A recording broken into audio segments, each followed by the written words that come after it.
Halo Sobat Lifestyle One, saya Dr. Hamidah Hayati Faisal, spesialis THTKL, akan menjelaskan tentang penyakit sinusitis.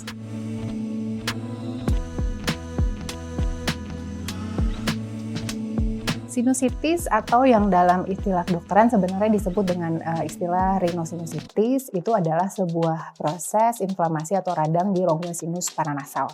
Jadi manusia itu secara normal memang mempunyai rongga sinus. Jadi sinus itu ada di 4 lokasi, yaitu di pipi kanan dan kiri, kemudian di daerah dahi, kemudian di daerah belakang hidung, dan yang satu lagi ada sinus sphenoid, itu di dasar tengkorak kita. Nah, normalnya rongga sinus ini adalah berisi udara. Jadi memang secara anatomi fungsinya harusnya berisi udara. Namun terjadi proses sinusitis tadi, maka akan terjadi penumpukan cairan di dalam rongga sinus tersebut. Sehingga dengan kondisi tersebut, bakteri pun akan dengan mudah untuk tumbuh di dalamnya.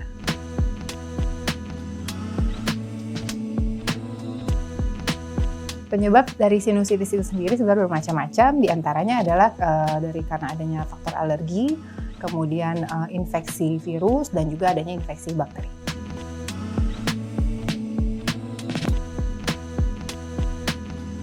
Sebenarnya sinusitis ini menurut kategori terbagi dua. Jadi ada namanya rhinosinusitis akut dan rhinosinusitis kronis. Batas waktunya adalah 12 minggu. Jadi kalau si penderita mengalami keluhan kurang dari 12 minggu, kita menyebutkannya masih akut. Sementara kalau yang lebih dari 12 minggu, itu berarti sudah kronis. Nah, gejalanya bisa dibagi antara pasien yang dewasa dan anak. Secara umum sama, jadi biasanya keluhannya itu kita adanya keluhan hidung tersumbat, kemudian adanya lendir di hidung. Lendir di hidung ini biasa pasiennya mengeluhkan ada lendir yang bisa keluar dari area depan hidung. Namun tidak menutup kemungkinan si lendirnya tadi mengalir ke arah belakang hidung. Jadi kadang-kadang pasien juga mengeluhkan adanya rasa mengalir di belakang tenggorokan. Jadi sebenarnya itu lendirnya yang sama. Kemudian adanya gangguan penciuman. Kemudian kalau pada anak-anak itu juga mengeluhkan adanya batuk justru. Nah, selain itu juga keluhan adanya nyeri di area wajah karena itu tadi. Jadi rongga yang seharusnya berisi udara malah jadi terisi air. Jadi sehingga kadang-kadang pada saat sujud, terutama karena faktor gravitasi, itu akan menyebabkan rasa nyeri di daerah wajah.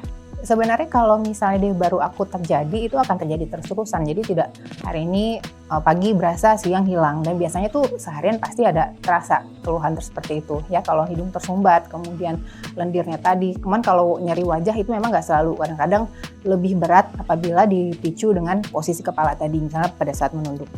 Jadi tidak sekali-sekali gitu terasanya. Jadi secara terus-terusan akan mengeluhkan keluhan tersebut.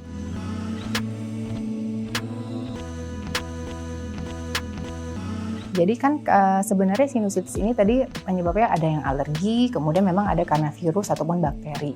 Nah, kalau bicara yang virus seperti tadi, sebenarnya dia akan menghilang dengan sendirinya. Jadi perlu minum obat-obatan yang sesuai dengan keluhan dari si penderita. Kalau misalnya memang terbukti yang bakteri, itu tentunya pengobatannya dengan antibiotika.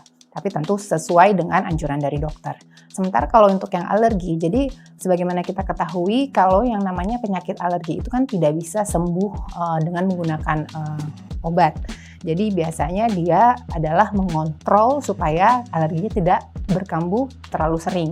Jadi harus menghindari si alergennya tadi. Jadi kalau misalnya kita memiliki faktor alergi, sering pilek, nah itu si alerginya tadi harus terkontrol. Begitu juga dengan pasien asma, karena pasien-pasien dengan asma pun sering berhubungan juga dengan sinusitis.